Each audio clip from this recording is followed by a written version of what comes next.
Holiday glass. At this price, I can afford to feed the whole gang. The holiday full meal deal with collectible glass, just $2.99. Only at Dairy Queen, where we treat you right.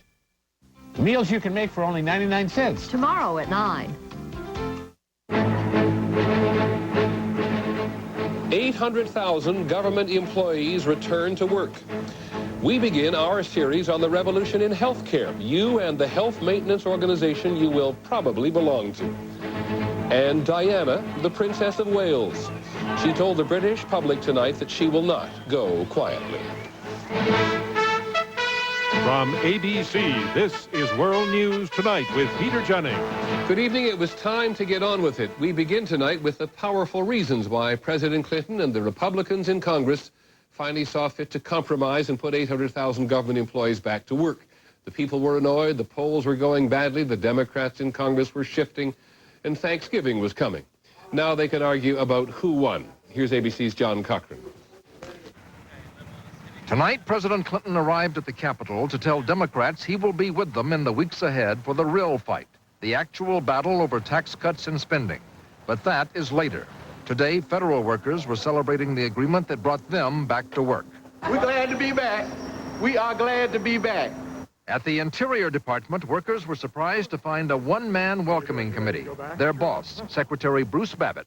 Welcome back. You ready to go to work? Oh, absolutely, absolutely. Delighted to be here. Around the country, national monuments and gates to parks, including the Grand Canyon, were open again. Newt and Bill fixed it up, so here we are. With the shutdown ended, the question all over Washington was, who, if anyone, caved in to get a deal? Who blinked? Wasn't me, said Bob Dole. I think we won. We didn't blink. We have a 7-year balanced budget using CBO estimates. Last night's deal commits the president to accept budget estimates from the Congressional Budget Office instead of from White House economists who can only advise. But the deal also commits Republicans to provide adequate funding for programs the president likes. And the White House is already saying, read the fine print. No adequate funding, no 7-year balanced budget. We shouldn't be tied down to a particular time frame. Hold on, said Republicans. The president committed himself to a 7-year balanced budget, period. Commitment to a 7-year balanced budget.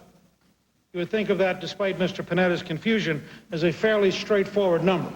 The temporary agreement to keep the government running expires December 15th. If there's no budget agreement by then, Republicans could threaten the president with another shutdown. But both parties suspect that the public's patience would be sorely tested by another round of brinksmanship. John Cochran, ABC News, Capitol Hill. One other note from the Congress this evening, Senator Nancy Kassebaum of Kansas said she will not seek a 4th term. Mrs. Kassebaum is 63 years old, and she says it's time to pursue other challenges, including that of being a grandmother. Republican, she is that, is one of only 8 women in the Senate and the only one chairing a committee, Labor and Human Resources. Still ahead, we'll have some of the other news. One of the world's greatest figure skaters collapses during a practice and dies. Poland's Lech Wałęsa has lost the race for president. And we begin our American Agenda series on the revolution in American healthcare. Why you and your doctor alone may no longer have the final word on your treatment. This is World News Tonight with Peter Jennings. Brought to you by the fun ships of Carnival Cruise Line. Looking for a terrific getaway? What could be more exciting than Vegas? I'll tell you what, cruising to Mexico aboard the Holiday or Jubilee. The Carnival Fun Ship Cruise has all the glamour, action, fabulous food, and lavish reviews of Las Vegas. And all of it's included for one low price. And you can bet we've added a little something you could never get in Las Vegas. Mexico. Take a 3-, 4-, or 7-day cruise from Los Angeles to Mexico on Carnival. The most popular cruise line in the world. I love these family get-togethers. I love Grandma's creamy Eagle Brand pumpkin pie. Me too. This year she made it with new Eagle Brand fat-free. Fat-free? No way. It tastes too good. Well, maybe next year we can eat it at the grown-ups table. It happens in the hospital. It happens at home. When heartburn flares up, the #1 choice of hospitals is fast-acting Maalox. Hospitals can count on it for speed, and that's just what you need. Maalox, the first choice for hospitals, the fast choice for home. There was a tragically premature death today in the world of international figure skating. Sergei Grinkov, the reigning Olympic figure skating champion, collapsed and died this morning in upstate New York. He had just been skating with his wife. Here's ABC's Aaron Brown. Their lives seemed so much a fairy tale. On the ice, there was no better. 4 times world champions. Sergei Grinkov and Ekaterina Gordieva skated like lovers, said a writer, and lovers they were. Married in 1991, a daughter, Daria, born the following year. Grinkov was only 15 when he was paired with the 11-year-old Gordieva. Together, they would become the best in a long line of brilliant Russian skating couples and arguably the best figure skating couple in the world. Gold medalists in the Calgary Olympics in 1988, gold again in 94, and along the way, they changed the sport, making it both more athletic and more artistic. This morning, they were on the ice together in Lake Placid, going through their routines yet again when he collapsed. Rushed to a hospital, Grinkov was pronounced dead of an apparent heart attack at noon. Sergei Grinkov was 28. Aaron Brown, ABC News, New York.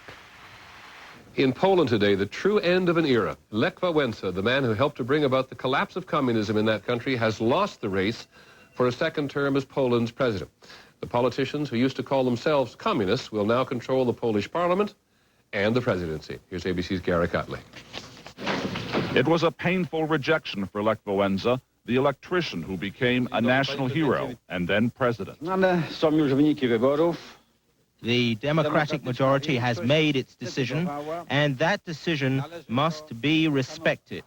There was no democracy in Poland in 1980. At the shipyards in Gdansk, Wałęsa led his fellow workers in the movement they called Solidarity.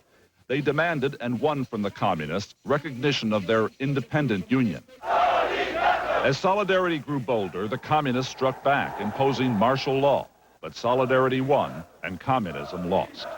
For Lech Wałęsa, it was a bitter irony that he was defeated by a former communist, Alexander Kwaśniewski, who served in those communist governments which fought Solidarity.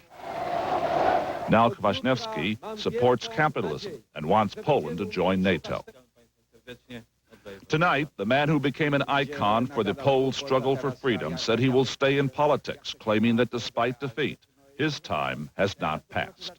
Garrett Utley, ABC News.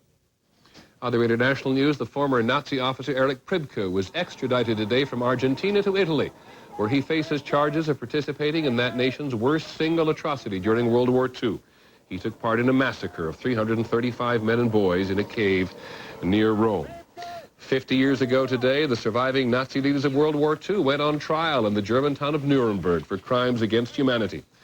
And the chief prosecutor in today's war crimes tribunal investigating Bosnia says the hope of never again has become the reality of again and again. When we come back, the future of American health care. It has arrived. Hey, you. Who, me? How about a little reward? Are we talking diamonds? Brownies. I can eat brownies wearing diamonds. Introducing Sweet Rewards. Brownies so rich, so chocolatey. Ooh, go over that again. You'd never guess they were fat-free. Fat-free? Oh, that's why they call them Sweet Rewards. Now all the best of Betty Crocker's in a fat-free brownie. New Sweet Rewards. Fat-free just got a whole lot more rewarding. Betty ought to get a reward for these. Maybe diamonds. Hey, I know big. And the Ace Really Big Sale is gigantic. It's a huge opportunity to find big-name products like this and this at really small prices. So hurry down to Ace. It just doesn't get any bigger than this. I asked him to buy Correctol. He buys this. It was cheaper. What's the difference? For 40 years, women have trusted Correctol for gentle, overnight relief. This isn't my regular beer. It was cheaper. What's the difference? Correctol, the one more women trust. It is where the lofty atmosphere of most luxury cars is left behind.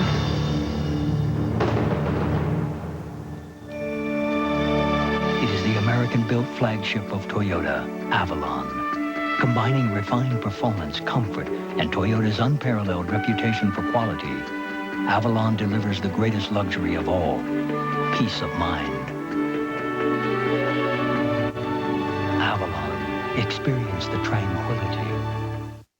You may be taking chances if you don't take a calcium supplement. And it could take 20 years or more to find out you needed one. By then, it may be too late. So which one should you take? Oscal.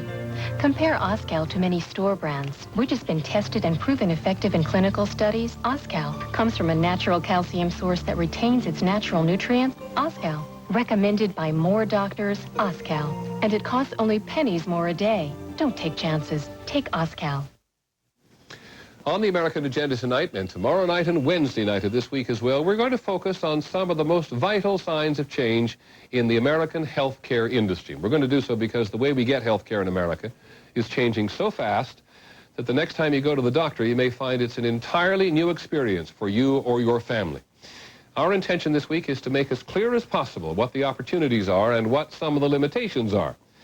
Because whatever you've heard until now about such things as health maintenance organizations, HMOs, they are what most of us are going to live with from now on. In 1976, the number of people enrolled in HMOs was only 6 million. By the end of 1994, 51.1 million, with 5 million more expected to sign up before the end of this year. A health maintenance organization, or an HMO, is a group health plan which people can join that owns or contracts with doctors or a hospital for services. Most HMOs operate for profit. Dr. Paul Elwood is the man who first proposed HMOs as we understand them today. It's a mixture of hospitals and doctors' offices and laboratories. It's an organization that really combines providing medical care with insurance for medical care. It combines the two ideas so that the same people that are providing the care have to be concerned about the cost of care. That concern about controlling costs is essential to an HMO's success. Doctors who work in HMOs are paid either a salary or a fixed amount for patients they treat. Okay, it looks real good.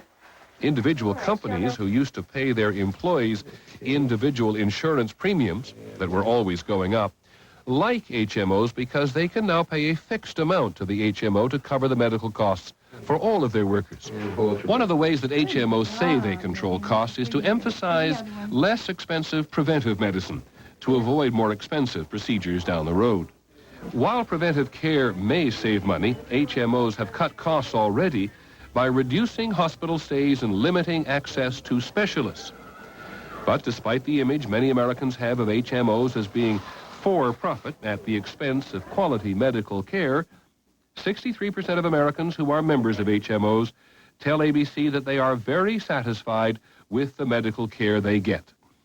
And 81% of Americans who are in HMOs tell our polling unit they are generally satisfied with what they pay their HMO. One dramatic consequence of the HMO approach concerns who will decide what treatment you as a patient will get. In the HMO, the care you receive is no longer entirely up to you and your doctor alone. Now an individual doctor must follow guidelines established by a larger group. Our agenda reporter this time is George Strait. Here in Seattle, Washington, very personal decisions about the kind of health care received by millions of Americans are being made by consultants they've never met. On the 36th floor of this high-rise, the prescription for everything from the kind of doctor you can see to how long you can stay in a hospital is being written by 10 nurses, 14 doctors, and dozens of accountants who work for the consulting firm Milliman and Robertson. Just for volume 1. Their guidelines are often gospel for HMOs that deliver care to more than 50 million Americans. Let's look at your ears. What they preach is efficiency. It means making people as well as possible, as fast as possible. As cheaply as possible. Sure. But the well is the priority, not the cheap. Listen to their definition of being well. Following mild strokes, they advise doctors to discharge patients within 2 days or as soon as they can walk and eat. In contrast, the American Heart Association suggests these stroke patients need to be in the hospital at least a week. There's no particular reason to be paying $1,500 a day to be in the hospital if you can walk and swallow. Each of the guidelines in these 4 volumes was developed by studying patient charts and medical literature. They are very specific about what an HMO should pay for. 1 day in the hospital following a radical mastectomy. 2 days if you have pneumonia.